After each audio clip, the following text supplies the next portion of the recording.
Everybody, this is Ferrum First and 10. I'm your host Jordan Mann, and with me again, like last week, is head coach Rob Grande. Good to see you, Jordan. Good to see you too, Coach. Congratulations on your first career win against your old team, Emory Henry.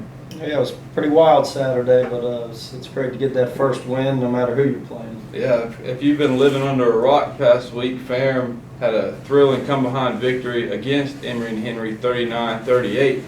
And if Coach, you just take me back on, I'll say, the last 3 minutes of that ball game, just the roller coaster of emotions that you had personally in the sideline itself, because even the fans, when Ferrum tied it up, and fans were going crazy, the energy was live and electric, and then just like college football does, the most unexpected thing happens in that 97-yard kick return.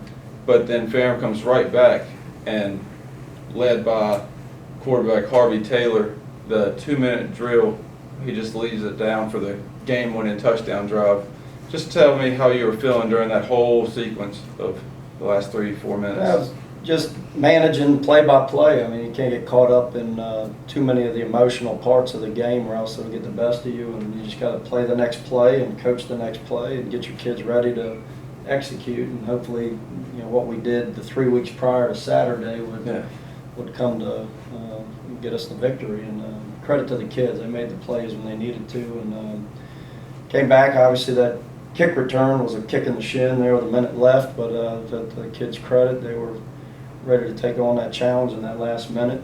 We do practice the 1 minute, 2 minute drill, and Harvey Taylor executed that about as well as you could.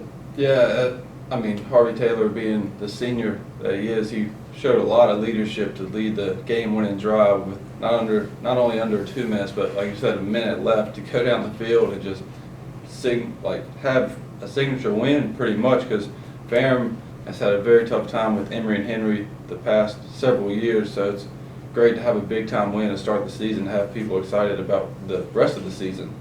And so that also makes you, I think, number one in Ferrum winning percentage of all time right now. You're at 1,000, so that's it's a good time. Yeah, good time to retire. Can't complain about that. We'll coach a few more games before that. But and also talking about the game recap, how big of an impact was it with freshmen or young guys on the team with Jordan Mann?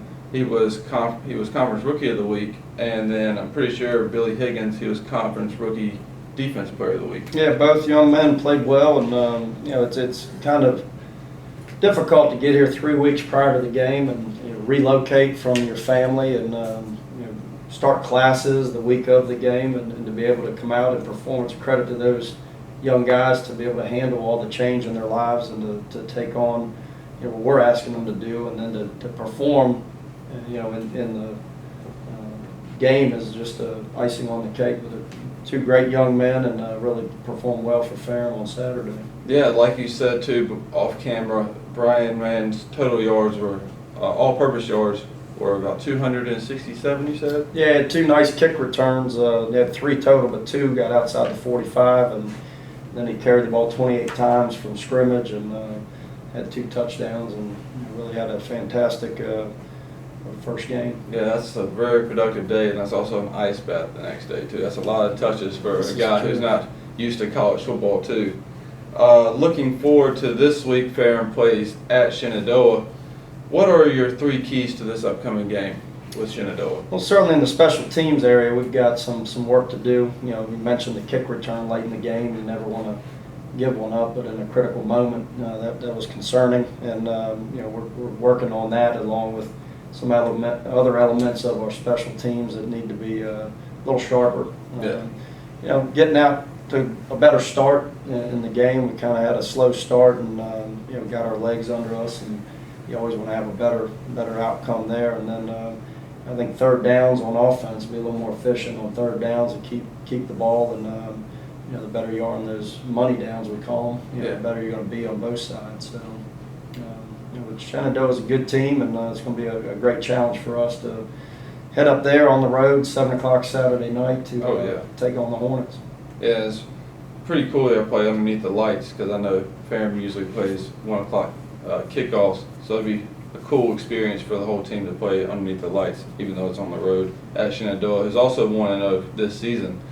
So with the game plan against Emory and Henry and now the game plan with Shenandoah, does anything change schematically or like offensively or defensively, or like you said, special teams even? Maybe? Yeah, I mean, each team's a little different in terms of what they do. They're primary 4-4 defense, which is a little bit different. So some of the things that we need to concentrate on and attack offensively are going to be playing into what we do best, but some adjustments here and there based on what Shenandoah does, and then defensively to be able to contain Cedric Delaney is the biggest threat that they have. He's a senior, very good player. They return kicks with him. They line him up in the slot, the backfield, and we're going to have to be aware of where number one is throughout the game. And they've got other weapons, but he's the one guy that is very good. Yeah, looking at the stats in front of me, like QB Hayden Bowserman, Mm-hmm. he was 17 of 29 for 194 yards and 4 touchdowns through the air. And then, like you said, Cedric Delaney averaged 11 yards per carry with 10 rushes for 111 yards for a score. So, like you said, but I think Ferrum's, with the adjustments you'll make watching film, because I know football coaches, that's basically all they do is watch a lot of film. You can never watch enough film. Y'all figure out a way to contain him. And Harvey Taylor, he went 16 of 28 last game with 227 yards and 3 touchdowns. So I feel like the offense will continue to spark, because the spread offense is, I mean, it's one game, but from what I've heard too, it's been a nice change in the offense, just how different it's less predictable, if you will, than last year's with triple option. You knew it was run first. With the spread, Harvey Taylor has legs. He could scramble and make plays. And Brian Mann, you could, like you said, hand off to him 28 times for 167 yards. You never know who that guy is, who the guy is in a spread offense. So that's really cool to see as a Ferrum student. And last year, Shenandoah beat Ferrum 42-27, but Ferrum leads the series 9-5. And if you can, Ferrum students, Ferrum faculty, Ferrum fans, come out to the away game at Shenandoah this Saturday, September 10th at 7 o'clock. I'm Jordan Mann. This is head coach Rob Grande. Coach, thank you again. No problem. Thanks, Jordan. Yes, sir. Have a good week. You too.